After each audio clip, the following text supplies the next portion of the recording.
J'en ai tellement fait que je me rappelle plus. Le 22 mars, avril, mai, juin, juillet, août. Oui, 6e marche du 22. Bon, un de plus. Ils sont à côté de l'église, à côté des drapeaux, c'est ça? Viens vers l'église, continue tout droit vers toi. C'est excessivement difficile de trouver les gens dans une manifestation et c'est d'ailleurs pourquoi je suis toujours sur mon cellulaire à texter tout le monde. Finalement, je sais pas pourquoi je m'acharne à essayer de rassembler tout le monde. On finit toujours par se perdre dans les manifs anyways.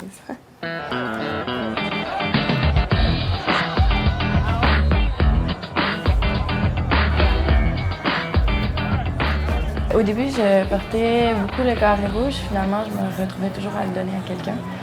On dirait que pour moi, ça n'a plus vraiment d'importance, même si quand j'en vois, je trouve ça incroyable. Pour moi, je trouve ça vraiment important de s'identifier avec un carré rouge, mais on dirait que je le mets plus parce que je me suis tellement impliquée que j'en ai plus besoin.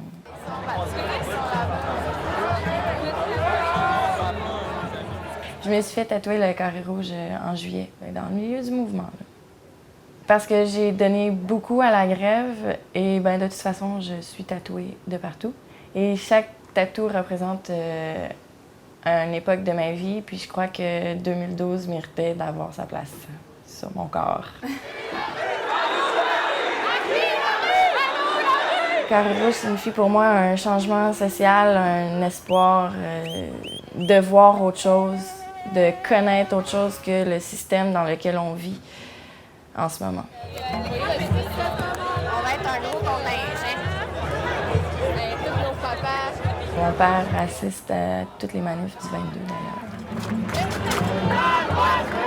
Par contre, il y a effectivement une grande polarisation en ce moment dans les sociétés.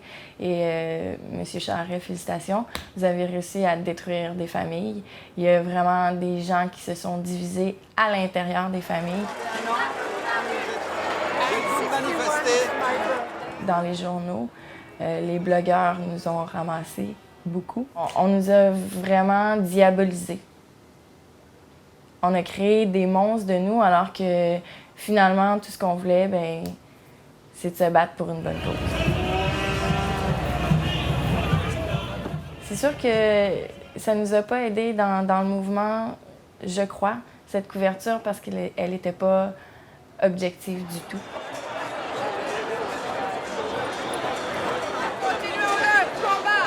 La loi 78, c'est une loi qui visait à encadrer, selon M. Charest, les manifestations, de restreindre justement la casse qui pouvait être faite.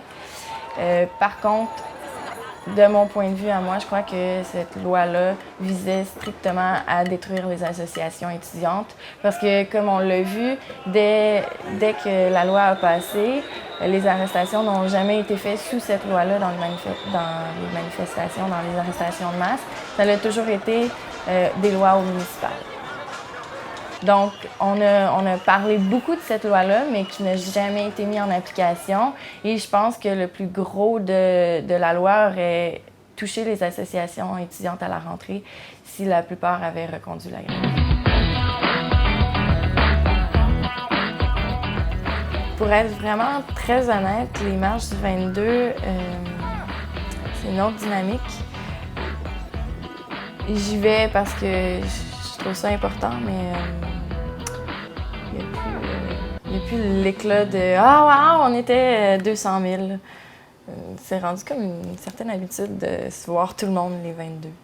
Ce que je trouve vraiment bien, c'est de voir que les manifestations, surtout du 22, c'est pas juste des étudiants, c'est des personnes âgées, même de voir les aînés contre la hausse, je trouve ça vraiment incroyable. Le fait de ne pas voir de police me plaît vraiment beaucoup aussi. Je suis plus capable de les voir. La police de Montréal, avec nous! Parce qu'il faut pas oublier que avant les manifestations du soir, il y avait des manifestations à tous les jours pendant la grève, pendant le printemps. Et souvent, il y avait plus de policiers que d'étudiants. c'est quelque chose que je trouve assez particulier.